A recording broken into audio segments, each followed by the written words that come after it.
Welcome back to the deep dive. Today we are opening up what I can really only describe as a massive, complex, intergalactic toy box. It really is. It's sprawling. Yeah, and I want to be super clear about this right off the top for everyone listening. Yeah. This isn't your standard space opera. No, not at all. There is no farm boy looking at twin suns, there's no laser sword, and there's definitely no clearly defined evil empire just waiting to be blown up. Wait, if anything, this is the anti-hero's journey. It's messy, it's complicated, and honestly, it's surprisingly grounded. We are looking at the NeoMercy Clan universe today.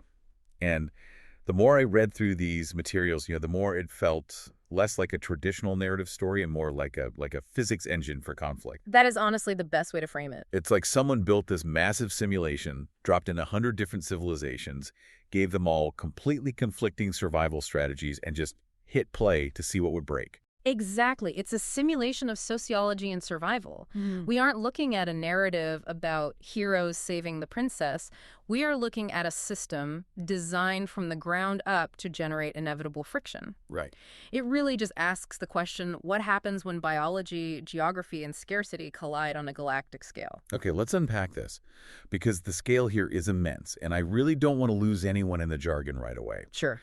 We are talking about a multi-galaxy civilization tapestry. The source material lists 100 primary worlds, literally planet IDs 1 through 100, plus this special set called the Earthline worlds, which are IDs 101 through 110.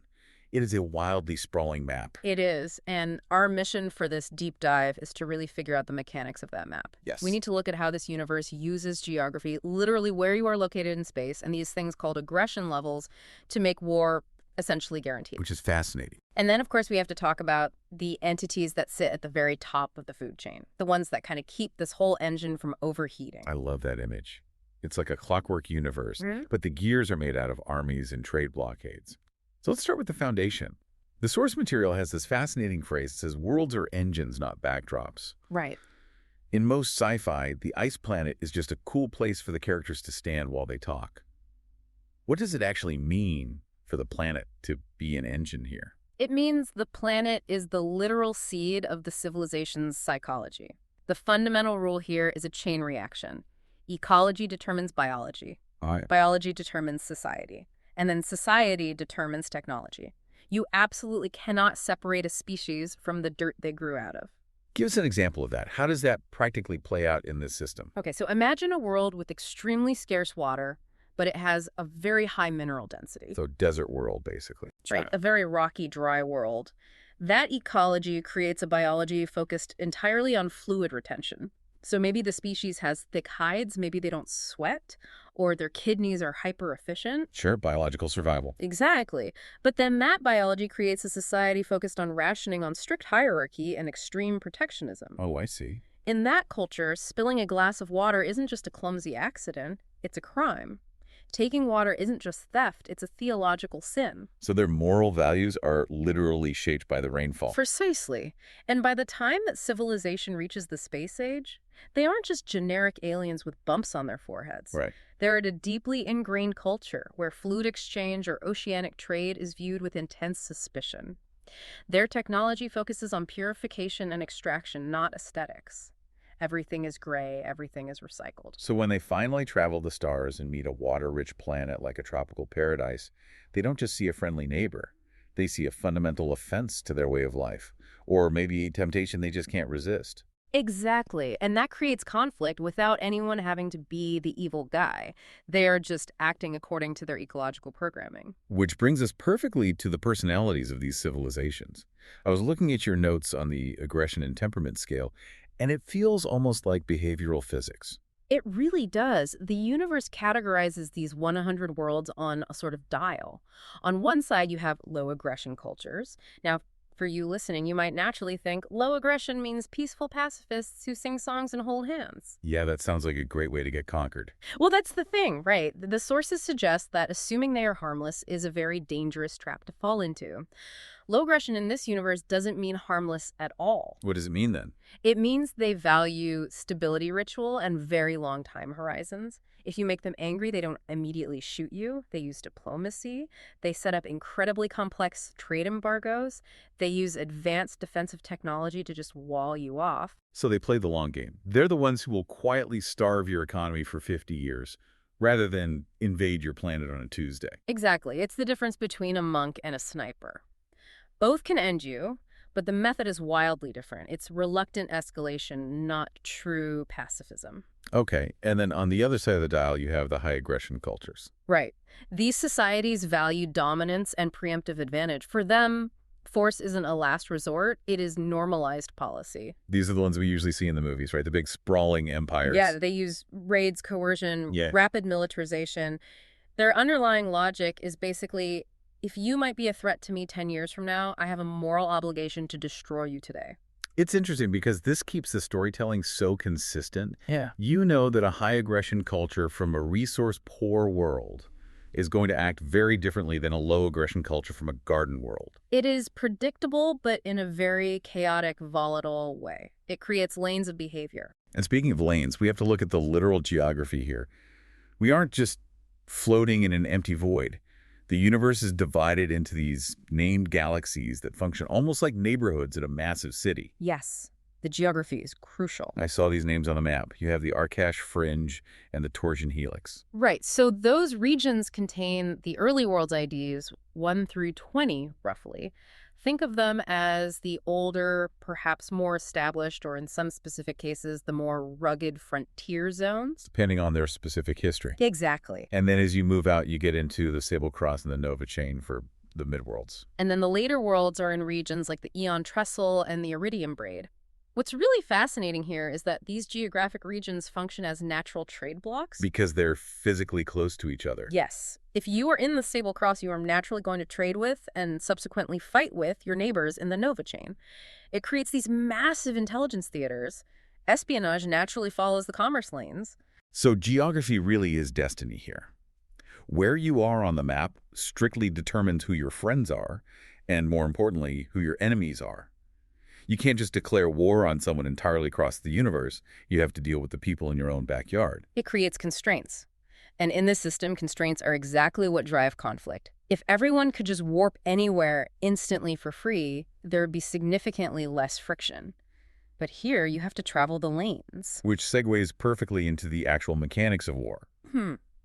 In a lot of stories, wars happen because the villain wants the magical artifact, or they just hate freedom. But here, the sources talk about a conflict grammar. Yes, conflict grammar. There are 5 specific drivers that cause almost every war in this universe. It's almost like a checklist for disaster. It strips the moral judgment completely out of it, which I find really refreshing for sociological analysis. We aren't asking who is right, we are asking what triggered the algorithm. Great. So the first driver is resource intrusion. Okay, simple enough. You have something I need, so I take it. Water theft, energy, siphoning, that sort of thing. That's part of it, but it's more nuanced. It also includes violating sacred sites. So interesting. Yeah, if a high-aggression species sees a massive mineral deposit on a low-aggression world's sacred mountain, you have an immediate conflict engine. Because the high-aggression species just sees resources sitting there wasting away. Exactly, while a low-aggression species sees literal sacrilege. And neither side can back down without destroying their own society's core values. If the religious society gives up the mountain, their government likely collapses. If the aggressive society leaves the minerals, their economy stalls out. Exactly. No one is explicitly evil, but war is entirely inevitable. So what's the second one? The notes here say tech theft and sabotage. This is industrial espionage on a galactic scale. Stealing blueprints, unleashing bioweapons just to slow down a rival's research and development, assassinating key scientists. Wow. It's the idea that if I can't run faster than you, I'll just trip you. Brutal, but highly effective. Yeah. Then the third one is ideological conflict. This often manifests as ecological sanctity versus industrial necessity. One world absolutely needs to strip mine an asteroid field to survive, but the neighboring world views that exact field as a holy barrier protecting their system. Then you have the fourth one, which honestly I think is the most realistic based on our own human history trade choke points. This one is for the logistics nerds, and I say that with love. Blockades and tariffs. Because in this universe, whoever controls the lane controls survival. Right. If you can shut down the warp lane or the main maritime hub, you can strangle a planet without firing a single shot. And finally, the fifth driver is escalation spirals. This is definitely the messiest one. This is third-party profiteering and misinformation. You have arms dealers and megacorporations who actively want a war to happen, so they feed lies to both sides to heat things up. So what does this all mean for you, the listener? It means you don't need a Dark Lord to start a galactic war in the NeoMercy Clan universe. Right. You just need a trade dispute, a misunderstood holy site, and a little bit of bad information, and suddenly massive fleets are launching. It makes the conflict feel so inevitable. It's not a matter of if a war will start, but when the friction simply becomes too much to handle. I want to see this grammar in action. The source material lists these anchor arcs, which are basically the history books of this universe. The major historical conflicts, yeah. Let's look at the aquatic siege. This was a conflict between the Sorellas and the Tachilian. Just from the names, it sounds very fluid. It is. This is a classic example of that ecological intrusion driver we just talked about. Okay. You have critical maritime choke points involved here. The vibe isn't a glorious sweeping space battle, it's incredibly tense. It involves mediator betrayal and contamination ethics. Contamination ethics meaning what exactly? Poisoning the water supply? Yes. It wasn't just a traditional shootout, it was a brutal liege over sovereignty and the literal health of an ecosystem. The Tachilian weren't just invading land, they were actively altering the wider chemistry. Oh, wow. Which is an absolute existential threat to an aquatic species like the Sorellas. It sounds incredibly claustrophobic. Yeah. And then compare that to the Stormfront War between Ovarian and Nalcoria. This one sounds a lot louder. Much louder. This was driven by corporate war profiteering and environmental signatures. Think about blockade logic here. One side creates massive industrial externalities, pollution essentially, that physically threatens the other. So my factory smoke is drifting into your backyard. Exactly, but on a planetary scale. Sanctions quickly turn into shooting wars. It really highlights how economic actions have dire military consequences. You can't just build a mega factory and expect your neighbors to be perfectly fine with the smog blotting out their sun. Then there's the Forge War and the Tides of Zerali. That's Dromazon versus Zerali. Here you see piracy functioning as actual state policy. It's pure logistics warfare. They aren't just fighting for territory, they are fighting to control the flow of goods. Right. It's gritty economic warfare, where the front line is literally a shipping lane. It feels very Age of Sail, but with starships. And finally, we have the Starforge conflict. That's a massive strategic station crisis. Yeah. A single megastructure that offers immense power and multiple high-aggression factions are all making a desperate grab for it. It shows how a single, highly valuable asset can destabilize an entire region. There's an interesting insight the source notes bring up regarding these specific wars. They point out that strength creates vulnerability. Can you explain that? Because usually strength is, well, it's just strength. It's the paradox of power in a complex system. In this universe, your greatest asset is usually your biggest weak point because it's what your entire society relies on. Okay. Take a world like Solar, for instance. They rely on storm-powered industry. They harness massive atmospheric violence for energy. It sounds awesome. It is, and it gives them massive industrial output. Right. But it creates massive pollution signatures that make them incredibly easy to track across the galaxy. You cannot hide a superstorm. They are loud. Right. And if you have massive mountain forges, you have a built-in logistical bottleneck. Right. If an enemy blockades the mountain pass or the space elevator connected to it, your mighty forge is completely useless. So strength is not a shield. It is a massive target. If I know you rely on one massive power source, I know exactly where to hit you. Exactly. Decentralization might be weaker in total output, but it's much harder to kill. Now, we've talked a lot about why they fight, but I really want to geek out for a second on how they fight, because looking at this list of species, it is wildly diverse. Yeah. We aren't just talking about humans in rubber forehead masks firing red lasers versus blue lasers. No, absolutely not. The technology is completely asymmetric, and that is what makes the tactics in this universe so interesting. Power is plural here. Right. You have some civilizations using photonics or crystal lattices. Others are cybernetic. Some are shapeshifters or even stone-based life forms. Take the Shizarka, for instance. They use something called Ankar. It involves resonant alloy obelisks and psionic temple architecture. That sounds incredible. Their tech looks like literal magic or religion to an outsider, but it's really just a different branch of physics. They are actively manipulating reality through sound and thought. Compare that to Etzolar again with their storm and plasma-linked worlds. If the Shizarka fight Exolar, It's not just a standard contest of firepower. It's psionic resonance versus raw plasma energy. It's like a wizard fighting a thunderstorm. Yes. And that diversity fundamentally changes the strategy. If you are fighting the Shazarka, you don't need a bigger gun. You need a way to disrupt sound frequencies. You need absolute silence. Right. A physical shield won't stop a psionic resonance. Exactly. If you are fighting a biological civilization, a targeted virus is basically a nuke. If you are fighting a crystal-based society, sonic resonance is a weapon of mass destruction. It forces commanders in this universe to think so creatively. You can't just look at a stat sheet and say, well, my number is bigger than yours, so I win. You have to deeply understand the biological nature of your enemy. A blockade or a pathogen can be just as decisive as a massive fleet. Okay, so we have 100 worlds, high aggression, low aggression, wildly varying, asymmetric tech, inevitable conflict drivers. Honestly, looking at this system, you'd think the whole universe would have just destroyed itself by now. It seems like a giant powder keg with a lit fuse. That is a very valid observation. If this were just an unchecked simulation, it probably would burn out. The entropy would simply be too high. But there is a ceiling to the consequence. Here's where it gets really interesting. The 9. The 9. These are the apex entities. In the hierarchy of the NeoMercy Clan universe, they sit far above the factions, above the trade blocks, above absolutely everything. They are the ultimate intervention variables. And the big one, the head honcho of a 9, is chaos. Chaos. The source describes chaos as completely godlike with no stated limits whatsoever. We're talking about an entity capable of creating and destroying matter with a mere thought. That's terrifying. It shifts the entire genre from a sci-fi political thriller to cosmic horror instantly. It really does. Chaos is the measuring stick for cosmic consequence. The source material explicitly says reality is negotiable when chaos is involved. So what does this all actually mean for the poor, everyday people living on Planet 42, just trying to trade some water? It means there is a massive deterrence dilemma. The factions are constantly playing a high-stakes game of brinkmanship.